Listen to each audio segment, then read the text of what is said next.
Okay, so we're walking again. We're now here in Pisa. Pisa. What is Pisa? Ginagawa ng mga inahing manok sa mga itlog nila. Pisa. So, we're going, alam ko na, syempre, ano pa nga pupunta natin sa Pisa, kundi the Leaning Tower of Pisa. Alam nyo ba kung bakit siya nakalin? Mamaya alamin natin sa tour guide.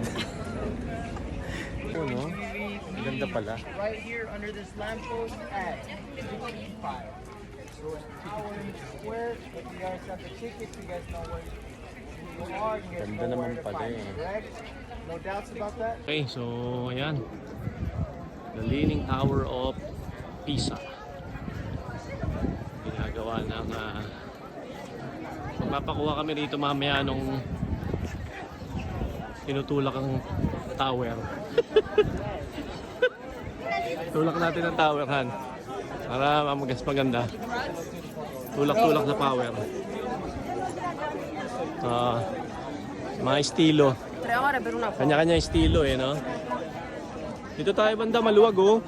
Oh, lahat oh. Lahat sila nagtutulak lang ng ano, ng tower. Ang galing ano? Oh, yung iba iba-ibang klase lang ginagawa eh oh. Sige, gawin natin 'yan. Oh, totoo nga. Tagilid siya. Oh. Shit, natagilid ko. Pero hindi naman pala tagilid eh oh. Diba? Hindi naman tagilid eh. Hindi kasi tagilid yung cellphone natin. Ayun oh.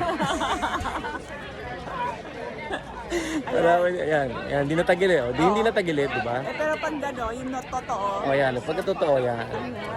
Medyo tagilid, oh. Ilang degrees ba yan? 45? 90 degrees ang ano eh, ang L na ganyan, di ba? So, more or less, mga 85 degrees. Yan. Okay.